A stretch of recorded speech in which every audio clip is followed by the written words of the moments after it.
thème de notre enseignement est le langage de Dieu. Aujourd'hui, nous sommes arrivés à notre deuxième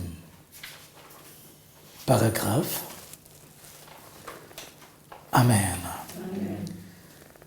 Le langage de Dieu n'est rien d'autre que cette capacité d'exprimer une pensée. En d'autres termes, cette capacité de communiquer, alléluia, au moyen de certains signes. Ça peut être des signes verbaux, gestuels, graphiques, il y en a encore tant d'autres. Amen. Amen. Mais lorsqu'on parle du langage de Dieu, c'est-à-dire cette capacité qu'a Dieu à s'exprimer sa pensée dans ta vie. Amen. Amen. Cette capacité que Dieu a pour communiquer avec toi. Parce que nous avons vu la fois passée dans notre première partie, dans le premier paragraphe, que Dieu parle tantôt d'une manière, tantôt d'une autre. Amen. Et que Israël a pu obtenir, alléluia, beaucoup de faveurs de la part de l'Éternel. Ils ont pu vaincre leurs difficultés. Ils ont obtenu des combats, alléluia, au travers, des victoires plutôt au travers de leurs combats. Tout cela tient à une seule chose qui n'est rien d'autre que non, le langage de Dieu. Lorsqu'ils ont su écouter Dieu et marcher en conformité par rapport à ce que Dieu leur avait dit, ordonné, demandé, bien-aimé, Israël a vu la présence de Dieu. Dieu a marché au milieu d'eux. La nuit, dans la colonne de feu, la journée, c'était dans la colonne de nuée. Et la main de Dieu se manifestait incessamment dans leur vie. Nous aussi, si nous apprenons maintenant à développer notre écoute, à comprendre qu'est-ce que le langage de Dieu, bien-aimé, notre vie va changer. Alléluia. Parce que Dieu, notre Dieu, n'est point un Dieu des morts. Il est le Dieu du vivant. C'est lui qui parle, c'est lui qui communique, c'est lui qui transmet, c'est lui qui avertit, c'est lui qui nous donne des leçons, c'est lui qui nous alléluia, qui nous enseigne. Oh, Kabara Santa Mene Gloria. La fois passée, nous avions abordé les 8 modes de communication de Dieu. On a commencé par définir, parce que lorsqu'on a fait l'analyse de la parole de Dieu, nous avions compris qu'il y avait plusieurs facettes auxquelles Dieu parle à ses enfants. Mais les principales se résument dans les 8, auxquelles Dieu avait mis son accent, alléluia, dans sa façon de communiquer, de parler à ses enfants. Alléluia. Le premier mode, nous avions dit que non, Dieu s'exprime au travers de ses anges. Amen. C'est Abraham avait reçu la révélation de la naissance de Isaac au travers des anges. Lot, il a reçu la révélation de la destruction de Sodome et Gomorrhe au travers des anges. Amen. Joseph, il a été averti. Marie aussi. Amen. L'ange s'est présenté devant Marie pour lui annoncer qu'elle était la bienheureuse. Zacharie, que nous connaissons, alléluia, qui était le père du précurseur, celui qui devrait venir préparer le chemin de notre Dieu, de notre Seigneur. Alléluia. Pour annoncer la naissance de Jean-Baptiste, c'était par l'intermédiaire d'un ange. Dieu utilise ce moyen, ce mode pour communiquer, s'exprimer au travers de ses enfants. Nous avions vu aussi que Dieu utilise la voix, c'est-à-dire la parole. Dieu parle. Alléluia. Il a parlé directement à Adam. Il a parlé à Noé. Il a parlé à Abraham, Moïse, Josué, Élie, Jérémie. Je cite encore tant d'autres. Alléluia. Dieu a parlé à vive voix. Il a utilisé aussi la parole douce. Amen. Dans 1 Roi chapitre 19, versets 11 à 12, nous avons vu que non, Dieu avait demandé à son serviteur d'aller à l'endroit où Dieu devrait lui parler. Il a vu le ciel, les tonnerres, les bruits, le feu descendre.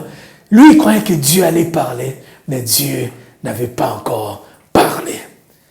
C'était par la douceur que l'homme de Dieu a entendu la voix de Dieu lui parler dans un vent impétueux, doux, calme. Il a su que notre Dieu a parlé pour lui. Dieu parle par la nature. Amen. Bien-aimés, lorsque nous contemplons les montagnes, nous voyons que non, c'est la main de Dieu qui est passée. Il y a des endroits, je vous exhorte à sortir un peu de vos demeures, allez visiter le monde. Alléluia. Vous allez, lorsque vous voyez les reliefs, comment on s'est fait, vous allez comprendre que non, Dieu est passé par là. Alléluia. Il utilise beaucoup de choses pour nous parler. Amen. Dieu utilise par la nature l'expérience de la vie humaine. Par une expérience, lorsque tu traverses, il arrivera un certain moment, tu comprends le message de Dieu. Pourquoi Dieu ne t'avait pas permis telle situation d'arriver dans ta vie. Et c'est là maintenant tu comprends, il t'avait épargné de quelque chose. Alléluia. Ce n'est pas parce que la main de Dieu n'a pas agi à ce moment-là que Dieu n'était pas là. Non, Dieu peut s'exprimer pour te parler au travers de l'expérience d'une vie que tu as traversée. Amen. Dieu, alléluia, peut parler au travers justement donc de beaucoup de modes. Aujourd'hui, nous allons aborder les 4 autres modes qui restent. Amen. Est-ce que sommes-nous prêts maintenant? Amen. 5e mode. Dieu parle au travers d'un homme ou d'un animal. Amen. Est-ce que nous pouvons lire dans le livre de Exode, chapitre 18? Amen.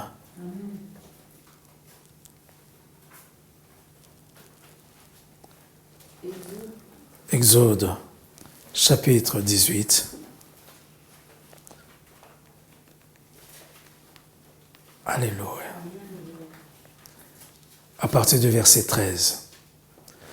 Nous allons commencer même à partir du verset 11. Commençons plutôt à partir du verset 10. Exode chapitre 18, 10 jusqu'au verset 14. Je vais lire dans le nom de Jésus. Et Jéthro dit, « Béni soit l'Éternel qui vous a délivré de la main des Égyptiens et de la main de Pharaon, qui a délivré le peuple de la main des Égyptiens. Je reconnais maintenant que l'Éternel est plus grand que tous les dieux, car la méchanceté des Égyptiens est retombée sur eux. Jéthro, beau-père de Moïse, offrit à Dieu un holocauste et des sacrifices. Aaron et tous les anciens d'Israël vinrent participer au repas avec le beau-père de Moïse, en présence de Dieu. Le lendemain, Moïse s'assit pour juger le peuple. Et le peuple s'étend devant lui depuis le matin jusqu'au soir. Le beau-père de Moïse vit tout ce qu'il faisait pour le peuple et il dit, « Que fais-tu là avec ce peuple? Pourquoi sièges-tu seul et tout le peuple se tient-il devant toi depuis le matin jusqu'au soir? » Moïse répondit à son beau-père, « C'est que le peuple vient à moi pour consulter Dieu. Quand ils ont quelques affaires, ils viennent à moi, je prononce entre eux et je fais connaître les ordonnances de Dieu et ses lois. » Le beau-père de Moïse lui dit, « Ce que tu fais n'est pas bien.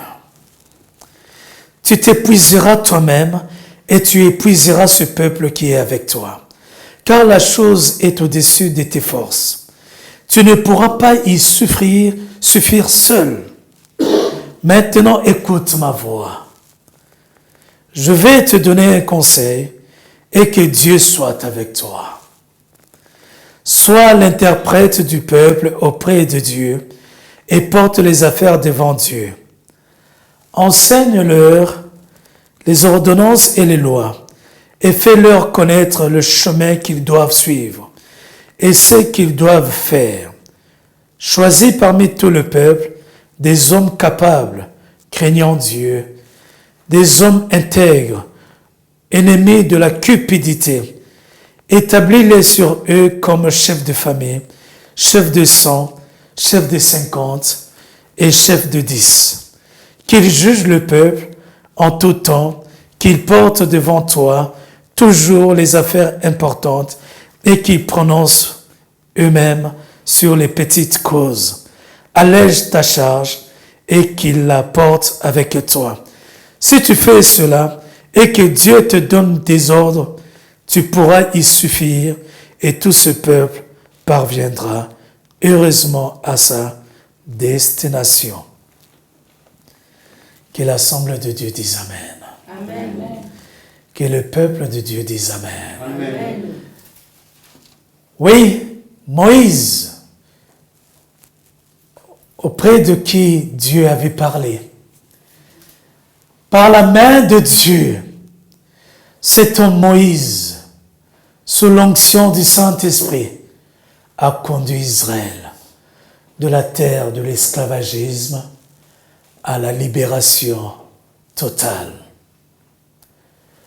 De chicote, de la cadence, de la souffrance à la délivrance totale. Amen. Amen. Oh oui, Dieu a fait de grandes choses dans la vie de cet homme. Mais c'est arrivé un certain moment, lui croyait que lorsque son beau-père Jéthro lui posait la question, « Que fais-tu » Il a dit non, c'est que tu vois, ces peuples-là, pour qu'ils viennent consulter Dieu, c'est au travers de moi.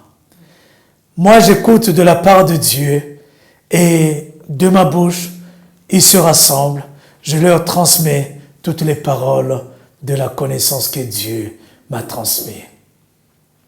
Alléluia.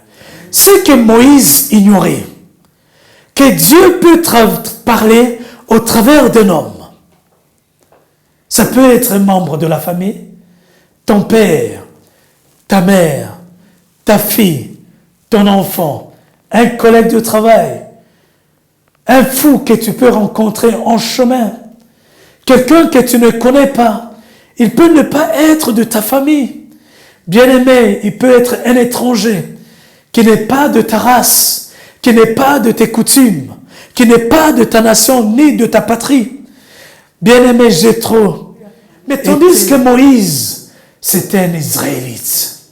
Mais Jéthro, lui qui était son beau-père, le père de son épouse, a entendu ce que Dieu avait fait avec Israël. Alléluia. Amen. Ah oui, il a vu la main de Dieu. À cet instant, l'Esprit de Dieu s'est saisi de Jéthro et il a commencé à parler. Oui, il y avait une sagesse qui sortait. Oui, il a donné des directives. Si Moïse n'avait pas écouté la voix de Jéthro, il pouvait dire non, celui-là c'est mon père, je le connais, on s'assoit, on mange ensemble. Oui, il parle tellement beaucoup. Alléluia. Il allait passer à côté de la voix de Dieu. Combien de fois Dieu t'a déjà parlé au travers d'un ami, de ton époux, au travers de ta femme, d'un collègue, membre de famille ou bien d'un inconnu? C'est parce que tu n'as pas encore compris que le langage de Dieu peut utiliser un homme pour parler. Amen. Amen. Il peut utiliser un animal. Est-ce que nous pouvons lire dans Nombre chapitre 22, verset 28. Nombre chapitre 22, verset 28. Amen. Amen. Je lis dans le nom de Jésus. Nombre chapitre 2, 38. 28 plutôt. Amen. L'Éternel ouvrit la bouche de l'ânesse et elle dit à Balaam, « Que t'ai-je fait pour que tu m'aies frappé déjà 3 fois ?» Balaam répondit à l'ânesse, « C'est parce que tu t'es moqué de moi. Si j'avais une épée dans la main, je te tuerais à l'instant. » L'ânesse dit à Balaam, « Ne suis-je pas ton ânesse que tu as de tout temps monté jusqu'à ce jour? Ai-je l'habitude de te faire ainsi? » Et il répondit, « Non. » Amen. Amen. Bien-aimé, chose étonnante. Dieu a parlé à un homme par le moyen d'une ânesse, au travers d'un animal. C'est dû être un des moments les plus amusants de tout ce qu'on a raconté dans la Bible. Est-ce que vous vous imaginez que non, Balaam, un être humain, s'échange des paroles avec un animal? Alléluia. Oui, Balaam s'était présenté, alléluia, pour maudire. Alléluia. Oh oui. Bien-aimé, il y a des choses extraordinaires. Je crois qu'il n'avait pas encore réalisé que la parole sortait de la bouche d'un animal. Alléluia. Dieu peut utiliser un animal pour parler. Amen. Amen. Oh oui, j'ai déjà vu à l'œuvre cela dans ma famille. Un jour, jeune que j'étais, il faisait nuit. Vers minuit, 1h du matin, dans notre parcelle, on avait un arbre. Et un chat s'est grimpé sur le mur et il a pris accès dans cet arbre. Et le chat commençait à miauler. Bien aimé, le son qu'on entendait, c'était comme un bébé qui pleure. Et ce chat a miaulé de minuit vers 4h, 5h du matin. Jusqu'à tel point que non, ma mère, elle était dérangée. Nous, on n'avait plus sommeil à cause de ce pleur de ce chat. Amen. Amen. Et chose bizarre, on savait qu'il s'est passé quelque chose. À cet instant, la vie de prière n'était pas encore forte dans ma famille. Seule ma mère priait à sa façon. Moi qui allais à l'église, mais je ne connaissais pas encore qu'est-ce que c'était la prière. Au lieu de se vaquer dans la prière, au lieu de demander à Dieu qu'est-ce qui se passe, au lieu de chercher la face de Dieu, d'implorer la miséricorde de l'Éternel, les directives pour demander à Dieu. Parce que Dieu dit, invoque-moi, je te répondrai, je t'annoncerai des grandes choses, des choses cachées que vous ne connaissez pas. Bien aimé, on ne savait pas qu'est-ce qui se passait pendant que ce chat miaulait pendant 4 heures du temps. Alléluia. Et mon père est parti au travail. Ma mère s'est occupée de ses vacations. Nous, les enfants, on est sortis pour partir à l'école. En revenant, bien-aimé, du travail, c'était le soir. Si encore j'ai une bonne mémoire, mon père est venu et il était ressorti encore. Amen. Et en revenant le soir sur un chemin tout près de la maison, mon père n'avait rien vu et subitement il a vu seulement une personne passer de devant sa voiture et le temps de freiner, c'était déjà impossible. Il a renversé la personne, c'est-à-dire écrasé la personne. La personne était morte sur place. Alléluia. Cela n'a pas duré 2 jours, 3 jours. C'était dans la journée, le chat a miaulé toute la nuit et le matin on est parti. C'était le soir de la journée que cela s'était passé. Bien-aimés, on ne savait pas ce qui se passait. Si on avait interrogé Dieu, alléluia, on aurait dû comprendre le langage. Qu'est-ce que Dieu était en train de nous dire pendant ce moment? Peut-être on allait comprendre la situation auquel la chose s'était produite. Alléluia. Balaam a entendu l'ânesse lui parler. Amen. Balaam lui répondit, si j'avais une épée, je les tuerais tous. Alléluia. Combien de fois Dieu t'a déjà donné des signes au travers d'un animal? Il y en a de personnes qui ont été sauvées par leurs animaux domestiques.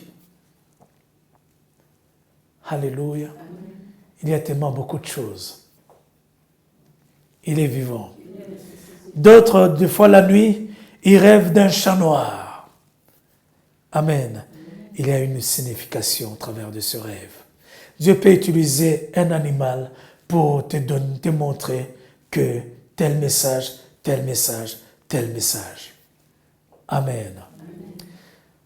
La plupart dans le ministère de la délivrance, on a tous conclu que non, la présence du chat noir dans le rêve signifie la sorcellerie. Amen. C'est une autre façon de te communiquer quelque chose dans ta vie, au travers de l'image d'un animal pour te donner un message quelconque. Amen. Une autre possibilité, c'est-à-dire un autre mode de communication, ce sont les songes. Il est vivant. Est-ce que le peuple de Dieu peut dire Amen? Amen. Il a parlé aux hommes dans des songes. À plusieurs occasions, Dieu a choisi cette voie. Ce n'est qu'un mode parmi tant d'autres. Alléluia. Amen. Jacob a reçu la confirmation de l'alliance avec Abraham dans un songe. Genèse chapitre 28, verset 12. Amen. Amen. Genèse chapitre 28, verset 12, je lis dans le nom de Jésus-Christ. Il y eut un songe, et voici une échelle était appuyée sur la terre, et son sommet toucha au ciel. Et voici les anges de Dieu montaient et descendaient par cette échelle. Et voici l'Éternel se tenait au-dessus d'elle, et il dit, je suis l'Éternel, le Dieu d'Abraham, ton père et le Dieu d'Isaac. La terre sur laquelle tu es couché, je la donnerai à toi et à ta postérité. Il est vivant. Oui, c'était dans le songe. Jacob dormait. Et pendant son sommeil, il a fait un songe auquel il a vu une échelle qui descendait. Les sommets touchaient le ciel. Et soudain, il a vu Dieu se tenir au sommet de l'échelle en lui disant, l'endroit où tu te tiens, c'est un endroit saint. Je te le déclare, je suis le Dieu de ton père Abraham et d'Isaac. Alléluia. Amen. C'était à cet endroit, dans le songe, que Dieu a donné la promesse de donner la terre où coule le lait et le miel à Israël, à la descendance, à Jacob. Alléluia. Oui, tout le foulera la plante de votre pied, je vous le donne en possession. Alléluia. Oh oui, Jacob a reçu la révélation, le message, le langage de ce que Dieu voulait communiquer comme pensée au travers d'un songe. Salomon reçut la sagesse et un avertissement dans un songe. 1 Roi chapitre 3, verset 5. 1 Roi chapitre 9, verset 2. Alléluia. Oh oui, dans le Nouveau Testament, nous avons tous lu cela. Joseph reçut des instructions dans 3 songes différents. Alléluia. Ce n'était pas les 3 songes collés en même temps. C'était 3 songes différents. Dans le premier, Dieu l'assura de la pureté de sa fiancée Marie, pour dire, ne la rejette point, car elle est choisie pour être la mère qui donnera naissance au Messie, au Fils du Dieu vivant, au Sauveur de l'humanité. Ne la rejette pas. Le Fils qu'elle a conçu en elle, c'est au travers du Saint-Esprit. Alléluia. Ça, c'était le premier songe que Joseph, celui qui est de la lignée de David, avait reçu. Amen. Joseph marchait dans la crainte de l'Éternel. Joseph marchait dans l'intégrité. Joseph priait comme nous prions. Alléluia. Mais il a reçu un songe. C'était Dieu lui-même qui lui communiquait. Il l'a averti. Attention, n'abandonne pas, ne la rejette pas, ne la méprise pas. Alléluia. Combien de fois tu as reçu des avertissements que Dieu te parle? Combien de fois Dieu t'a donné des instructions? Dans un deuxième songe, il lui dit de fuir en Égypte. Matthieu chapitre 2, verset 13. Alléluia. Dieu a dit à Joseph ceci. Dans Matthieu chapitre 2, il dit, verset 13.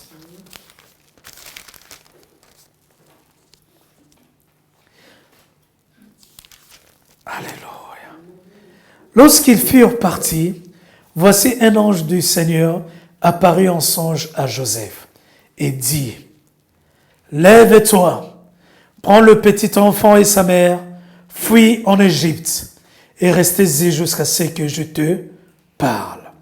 Car Hérode cherchera le petit enfant pour le faire périr. » Joseph a reçu l'instruction de fuir. Alléluia. Est-ce qu'on peut comprendre cela? C'était pendant la bataille. C'était la stratégie de Dieu. Alléluia. Pendant le combat, parce que Hérode s'était levé dans son cœur. Il voulait tuer tout enfant mâle, parce qu'il savait que le roi des rois venait de naître. Bien-aimé, Dieu, combien de fois te donnera la stratégie à accomplir, à prendre, à adopter dans tes combats spirituels, bien sûr. Parce que le combat n'est pas charnel. Si nous marchons dans la chair, mais nous ne combattons pas selon la chair. Car les armes avec lesquelles nous combattons ne sont pas charnelles, mais sont puissantes par la vertu de qui? Du Saint-Esprit. Dieu a dit à Joseph, oui, lève-toi, fuis en Égypte. Les instructions étaient tellement claires. Combien de fois Dieu t'a déjà réveillé la nuit pour que tu puisses te lever, prier, te battre? Amen. Lève-toi, brise, lève-toi, arrache, lève-toi, détruis, lève-toi, écrase, fourdoie. Alléluia. Parce que Dieu t'a établi sur les nations, sur le royaume, pour que tu arraches, tu abattes, tu ruines et que tu détruises. Bâtir, planter. Amen. Est-ce que le semblable de Dieu peut dire Amen? Amen. Lorsque tu es dans la stratégie du combat spirituel, Dieu soit toujours à l'écoute, parce que Dieu te donnera des instructions devant, alléluia, pour vaincre la bataille, la guerre, la lutte. Amen. Parce que des fois, il ne faut pas confondre la bataille, la guerre, la lutte. Il y a tant de choses. Des fois, tu es dans la lutte. Des fois, tu es en guerre. Alléluia. Oh oui, bien-aimés, nous devrions savoir distinguer ces choses. Et Dieu sait comment. Si tu ne connais pas la stratégie à faire, tu as tellement prié pour une bataille quelconque et que ça fait des années, tu n'as pas encore remporté la victoire. Dis Seigneur, parle. Donne-moi encore des instructions pour savoir comment je peux mener cela au succès, à la victoire totale. Parce que Dieu seul connaît la stratégie. Il connaît ton adversaire. Il connaît tes ennemis. Il connaît leur férocité. Amen. Et Dieu sait comment te donner la stratégie pour que tu puisses remporter, renverser, alléluia, les forteresses de tes ennemis, de tes adversaires, briser, détruire, alléluia, pour que tu puisses sortir vainqueur. Dieu, dans le troisième songe, il lui ordonna de retourner en Palestine. Alléluia. Matthieu chapitre 2, 19 au verset 22. Dieu dit encore, parce qu'il avait promis jusqu'à ce que je te parlerai.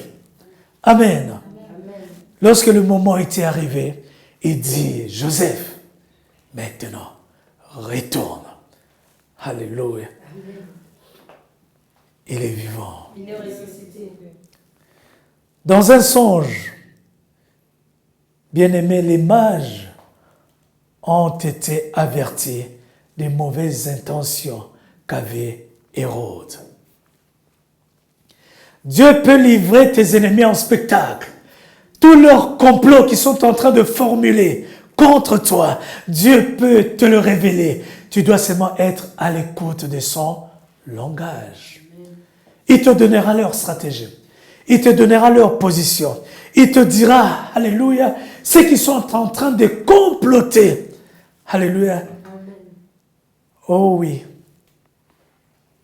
Tout complot qui se liguera contre toi tombera sous ton pouvoir.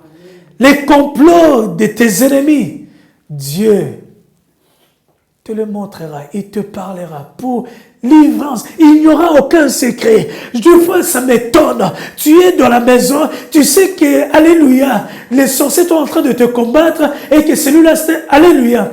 Mais tu as tellement peur. Non, en tant qu'enfant de Dieu, on ne doit jamais avoir peur de nos ennemis, surtout des sorciers. Tout ce qu'il peut être en train de, il peut faire, Dieu te le révélera à l'avance. Ce qu'il a fait, ce qu'il a comploté, sa stratégie. Amen. Ce n'est pas moi qui le dis, mais c'est Dieu qui a dit. Amen. Il a montré aux mages qui sont venus de l'Orient. Amen. Dieu enverra même les gens pour venir te prévenir de ce qui est en train de se faire contre toi. Amen. Là, nous avons cette révélation dans Matthieu chapitre 2, verset 12. Il est vivant. Septième mode.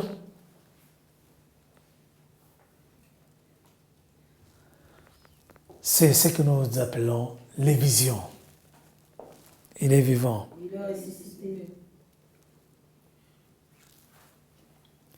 Il a parlé aux hommes par des visions. Amen. Amen. Une vision, peut-être, on a du mal à comprendre. Une vision, c'est quoi?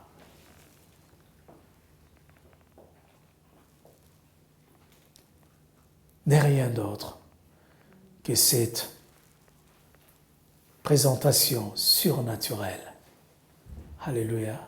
Une vision, c'est cette présentation surnaturelle de certaines scènes ou circonstances qui viennent à l'esprit. Amen. Amen.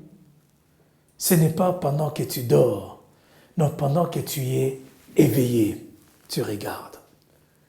Une représentation d'une scène quelconque qui vient se graver dans ton esprit. Amen. Et c'est tellement forte en ton esprit que tu as du mal à éviter. Ça va être gravé. Même si tu fermes les yeux, tu verras cette scène. Mais tu es pendant éveillé. Il est vivant. Il faut noter qu'un grand nombre de vérités importantes des Écritures ont été communiquées par cette méthode. L'apôtre Jean a reçu l'Apocalypse par la vision. Amen. Il était comme ça et l'esprit là. C'est pas qu'il dormait, non. Ce n'est pas qu'il a fait un songe, non. Il était vivant pendant que l'esprit l'a saisi et il a commencé à lui parler de l'Apocalypse. C'est par une vision que Jacob a reçu l'ordre de descendre en Égypte. Bien-aimés, ces choses que je vous dis, cet enseignement m'a tellement beaucoup édifié. Parce que moi qui vous parle, je suis un témoignage vivant. Vers les années 95, j'avais reçu ma délivrance. Et ma vie était une désolation totale. Les mois commençaient à passer. Je savais qu'il n'y avait aucun obstacle qui pouvait encore me retenir dans la souffrance, parce que Dieu avait à cet instant brisé les chaînes qui m'environnaient pour m'empêcher de m'épanouir sur le plan spirituel, physique et social. Le fardeau qui pesait sur mes épaules, qui m'empêchait d'avancer, Dieu me l'avait soulagé. Et je me dis, je vais mettre une stratégie, je vais commencer à prier sur les choses que j'avais besoin. Et ce qui primait, c'était mon séjour. Amen. Je n'avais absolument rien du tout. Au niveau du registre des étrangers, j'ai été radié d'office dans le royaume de ce pays qui est la Belgique.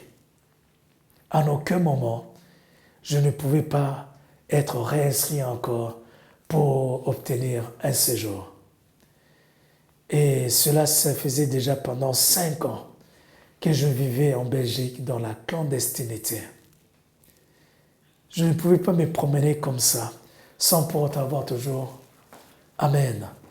Je guettais pour savoir d'où pouvaient être les policiers. Un jour, j'ai commencé à prier.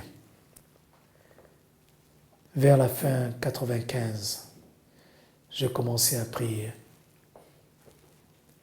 Je priais tellement fort pour mon séjour. Je dis, Seigneur, si tu m'aurais donné le séjour, je serais heureux.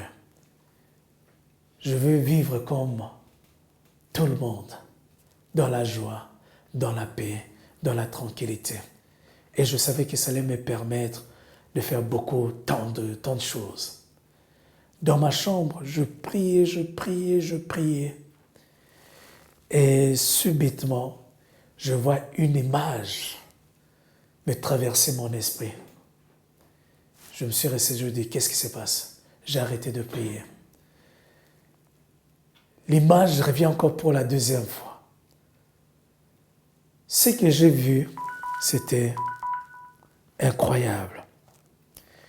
Et je vous parle plus de 20 ans aujourd'hui. Je me rappelle encore, je m'en souviens encore exactement. Le Seigneur m'a montré le drapeau de la France. Alléluia, qui flottait de devant mes yeux.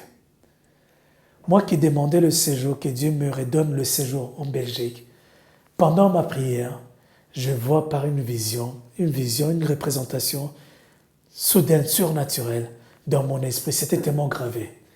Je fermais les yeux, je voyais le drapeau qui flottait. J'ouvrais, le drapeau qui continuait toujours à flotter.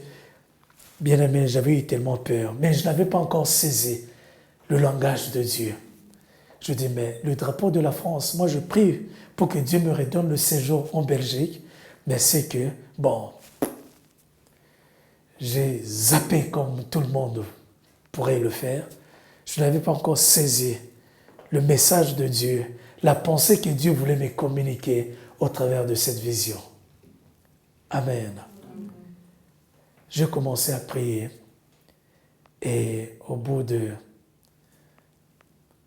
2 ans, le Seigneur il m'a exaucé.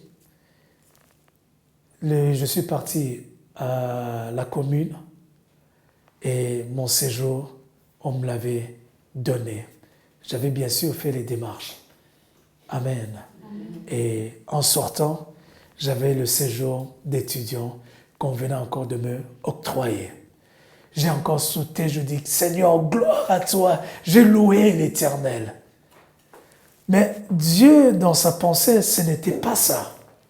Le drapeau de la France, je l'ai compris seulement plusieurs années plus tard, que Dieu m'avait dit que non, il me conduira, il me donnera une patrie qui serait la France. Mais à cet instant, je n'avais pas encore saisi le langage de Dieu. C'est que Dieu voulait me donner, me communiquer au travers de cette vision. Bien-aimé, des fois, on ignore. Lorsque tu pries réellement, ne considère pas certaines choses. Nous allons le voir le dimanche prochain. Comment tu peux zapper le langage de Dieu? Nous allons voir ce qu'on appelle les obstacles du langage de Dieu. Parce que je ne l'avais pas encore saisi. Pendant ce moment, je devrais continuer maintenant à changer ma façon de prier pour m'orienter maintenant vers la France.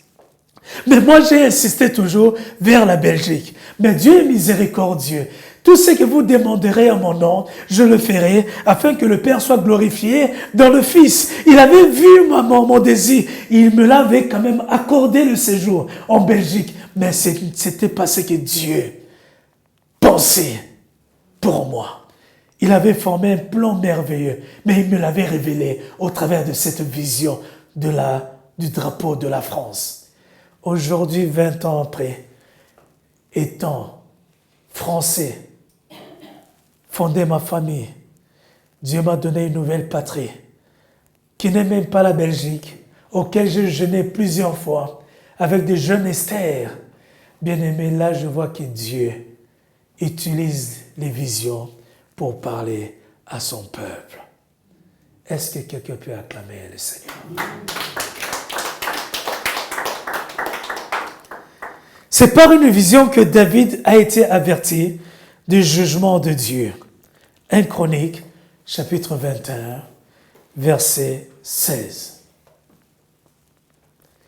C'est par une vision qu'Ésaïe a contemplé la sainteté de Dieu.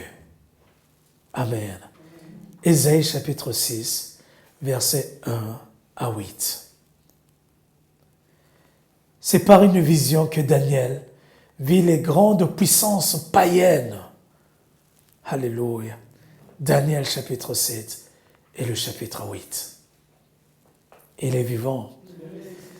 C'est par une vision que Daniel aperçut la gloire de Christ pendant qu'il était en prière.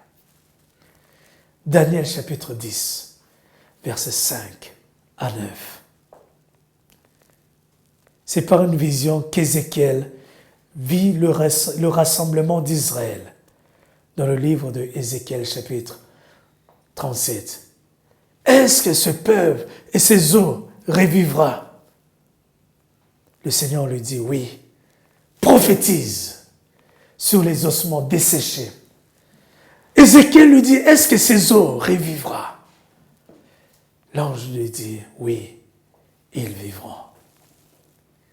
Lorsque Ézéchiel commença seulement à prophétiser, il a commencé à voir, alléluia, la chair, les nerfs commençaient à pousser dans tous les os qui étaient dans la vallée d'ossements desséchés. Alléluia. Oh oui, tout cela s'est passé par la vision. C'est par une vision qu'Ananias reçut l'ordre d'aller trouver Saül de Tarse. Actes chapitre 9, verset 10. Pendant que Paul, il a été frappé d'aveuglement. Bien aimé, pendant 3 jours, Paul ne voyait pas. Pendant 3 jours, Paul ne mangeait pas. Pendant 3 jours, Paul avait rencontré Jésus-Christ sur le chemin de Damas. Et il est parti. Et Dieu se révéla par une vision à Ananias pour lui dire, cela va rencontrer mon serviteur, Paul, que j'ai choisi. Il sera celui qui va aller paître mes brebis qui sont encore en dehors de la bergerie. C'est par une vision que Corneille reçut l'ordre de faire chercher Pierre. Corneille priait avec sa famille. Dieu lui dit, va, il y a mon serviteur Pierre, il est à tel endroit, va, envoie tes gardes, qu'il aille le chercher, afin qu'il vienne te dire, c'est que moi j'ai décidé pour toi, dans ta maison. Corneille, il était, alléluia, amen. Oh, Rabba Santa Meni Gloire. C'était un Romain, mais qui craignait Dieu, bien sûr. Il était intègre. Il voulait de voir la main de Dieu dans sa vie. C'était par la vision que Dieu se révéla à lui d'aller faire venir Pierre. Amen. C'était par une vision que Paul reçut l'ordre de passer en Macédoine. Actes chapitre 16, verset 9. Est-ce que nous pouvons comprendre ça? C'était par une vision. Il voyageait pour aller prêcher autre part. Dans la vision, il voit une personne qui l'appelle, pardon, viens en Macédonie. Bien-aimé, lorsque Paul a obéi, il a fait son escale à la Macédonie. Il y a eu des conversions extraordinaires, des guérisons spectaculaires. Alléluia. Si Paul n'avait pas obéi, s'il avait zappé le langage de Dieu, amen, de cette personne qu'il appelait pour venir en Macédonie, il y aurait des âmes qui allaient se perdre. Amen. C'est par une vision, alléluia, que Paul put contempler la gloire du troisième ciel. 2 Corinthiens chapitre 12, versets 1 à 4. Il est vivant. Vision n'est rien d'autre que non, cette présentation de scènes, alléluia, surnaturelles, qui viennent à notre esprit. Alléluia. Et des fois, tu peux même fermer les yeux, mais l'image est tellement claire et nette. Gloire soit rendue à Dieu. Et tu seras convaincu dans ton cœur qu'il y a un message au travers de cette image que tu vois, de cette scène qui se présente dans tes pensées. Alléluia. Amen. Il y a dans mes délivrances, lorsque j'opère les délivrances, il y a des moments où je peux rester, le Seigneur me dit, va toucher à tel endroit. Alléluia. Il suffit seulement que j'impose ma main à l'endroit où Dieu m'a demandé de toucher. Il y a manifestation. Des fois, les esprits impurs se manifestent. Eux qui étaient, alléluia, cachés. Oh oui, Dieu est merveilleux. Il y a une de ces choses que Dieu nous montre dans des images claires qui viennent dans notre esprit. Alléluia. Amen. Dieu va nous conduire. Et lorsque nous verrons les obstacles, comment éviter les obstacles dans le langage de Dieu? Et ça va beaucoup nous aider à saisir dans les visions ce que Dieu nous parle. Bien-aimé, lorsque tu pries, Dieu te donne des visions. Beaucoup de choses, des moments aussi. Alléluia. C'est à nous seulement de les saisir. Et si tu marches, tu réponds, tu verras la main de Dieu dans ta vie. Là où le 8e mode, c'est les apparitions. Amen. Il a parlé aux hommes par des apparitions de Christ avant sa naissance à Bethléem. Alléluia. Amen. Jésus s'était apparu aux hommes après sa mort. Alléluia. Amen. Par les apparitions. Les théologiens estiment que l'Ancien Testament présente plusieurs de ces apparitions, notamment chaque fois qu'il est fait mention de l'ange de l'Éternel. Alléluia. Vous remarquerez que non, dans la Bible, à plusieurs apparitions, on dit toujours l'ange de l'Éternel. Donc Christ leur avait apparu sous une autre forme. Alléluia, parce qu'ils ne comprenaient pas encore les apparitions de Christ dans leur vie. C'est pour cela qu'il n'y avait pas d'autre terme, si ce n'est que de parler de l'ange de l'Éternel. Christ, le roi des rois, apparaissait, faisait des apparitions à ceux qui étaient appelés des rois de Dieu. L'ange de l'Éternel lutta avec Jacob. Alléluia. Toute la nuit, dans Genèse, chapitre 32, verset 24, verset 30. Alléluia. Genèse 32, verset 24, verset 30. Je lis dans le nom de Jésus-Christ. Genèse 32, 24. Au verset 30. Jacob demeura seul. Alors un homme lutta avec lui jusqu'au lever de l'aurore. Voyant qu'il ne le maîtrisait pas, cet homme le frappa à l'emboîture de la hanche. Et l'emboîture de la hanche de Jacob se démit pendant qu'il luttait avec lui. Il dit, « Laisse-moi aller, car l'aurore se lève. » Et Jacob répondit, « Je ne te laisserai point aller, que tu ne m'aies béni. Il lui dit, quel est ton nom? Et il répondit, Jacob. Il dit encore, ton nom ne sera plus Jacob, mais tu seras appelé Israël. Car tu as lutté avec Dieu et avec des hommes, et tu as été vainqueur. Jacob l'interrogea en disant, fais-moi, je te prie, connaître ton nom. Il répondit, pourquoi demandes-tu mon nom? Et il le bénit là. Jacob appela ce lieu du nom de Péniel. Vous voyez là d'où vient la source du nom Péniel. C'est le lieu où Jacob avait lutté avec Dieu. Cet homme auquel Jacob se battait, c'était Dieu lui-même, c'était Christ, car au commencement était la parole était avec Dieu et la parole était Dieu. En elle était la vie était la lumière du monde. Elle est venue chez les siens ne l'ont point reçue.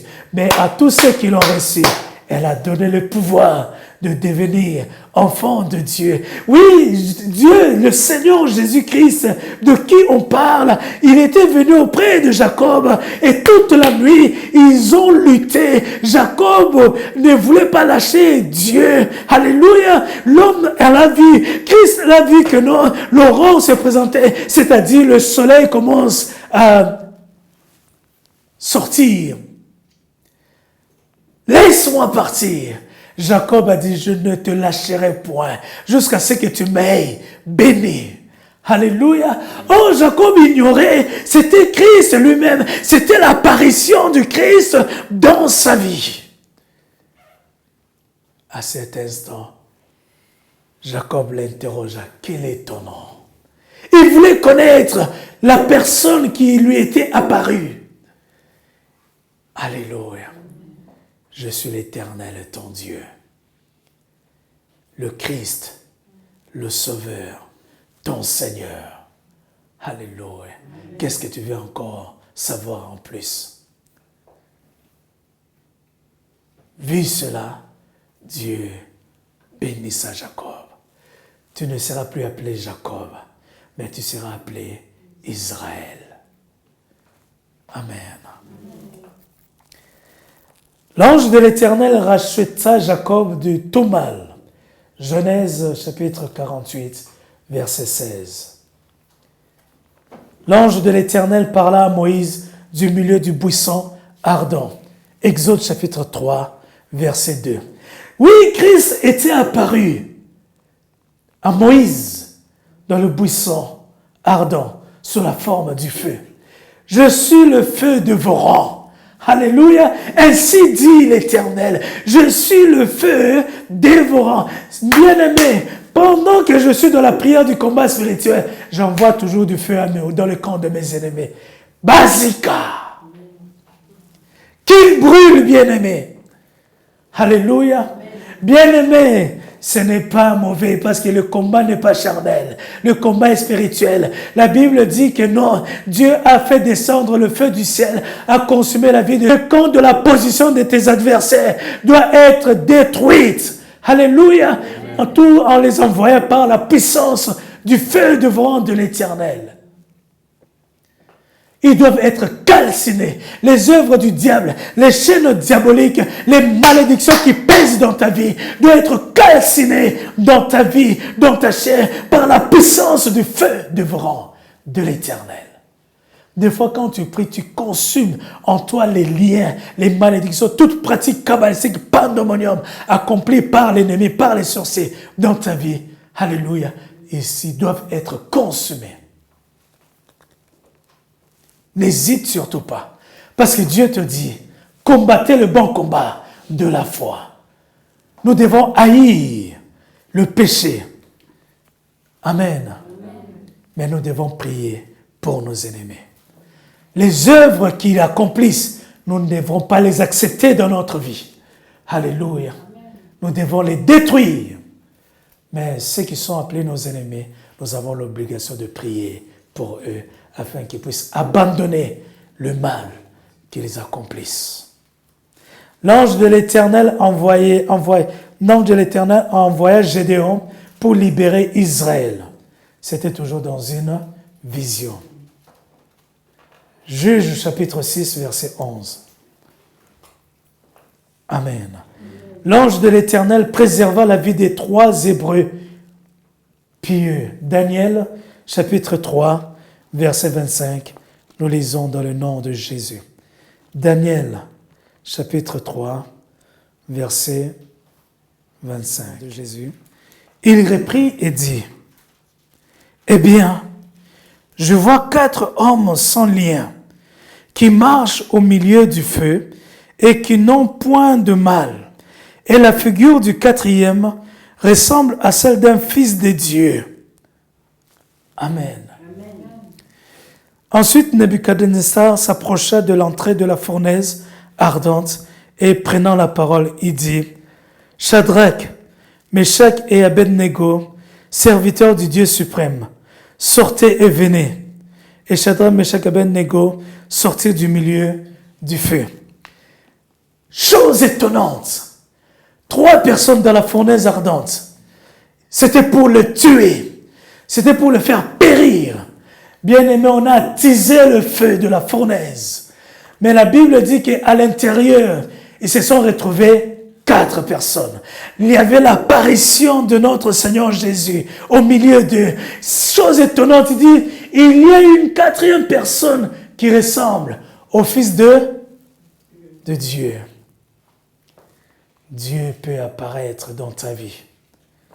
Même si tu ne le reconnais pas en tant que Christ maintenant, mais une chose est certaine, Dieu fait des apparitions aujourd'hui. Alléluia. Sur le chemin d'Emmaüs, après que Christ soit ressuscité, il y avait 2 gens qui retournaient de Jérusalem et retournaient vers la vie chez eux. Amen. En cours de chemin, il y a eu une 3e personne qui faisait route ensemble avec eux. Il leur demanda, mais pourquoi pleurez-vous? Pourquoi? Il dit, mais tu es le seul à ne pas savoir ce qui s'est passé en Jérusalem. C'est là qu'il commence à lui raconter que non, le Messie était crucifié, ça. Et Jésus-Christ commence à leur parler. Il a parlé, ils ont fait route ensemble. Ils sont arrivés avant la ville, ils ont resté la nuit était tombée, comme ils ne pouvaient pas continuer, ils sont entrés dans une maison. Et Jésus leur avait parlé de la parole du Christ. Alléluia. Amen. C'était tellement puissant, c'était tellement fort. Et lorsque Jésus leur avait ouvert les yeux, ils ont compris que non, c'était le Messie qui était avec eux. Mais durant tout le chemin, par l'apparition, ils ne savaient pas que Jésus-Christ était avec eux. Bien-aimés, Jésus parle, communique son langage en 8 modes. Par les songes, par des visions, par des apparitions. Alléluia. Par l'homme et l'animal, par la nature. Amen. Oui, Dieu parle. Il a un langage. Il veut nous communiquer sa pensée. Il utilise plusieurs moyens de communication. Il utilise plusieurs modes.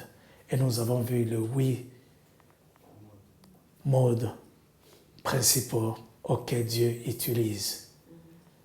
Ne négligez pas les songes. En étant enfant de Dieu, Dieu peut te parler au travers des songes. Ne négligeons pas les visions, ces représentations des scènes à notre esprit pendant que nous sommes éveillés, c'est-à-dire ouverts les yeux. Ne négligeons pas les apparitions. Amen. Dieu peut t'envoyer un ange tout autour de toi. Il peut utiliser un homme pour te parler, une femme, un collègue, ton enfant, ton époux, mari, alléluia, un étranger. Dieu peut utiliser plusieurs possibilités pour nous parler, communiquer avec nous. Alléluia. Que Dieu soit béni. Le dimanche prochain, nous allons voir les obstacles au langage de Dieu et comment faire pour développer l'écoute du langage de Dieu. Amen. Est-ce que nous pouvons acclamer notre Dieu?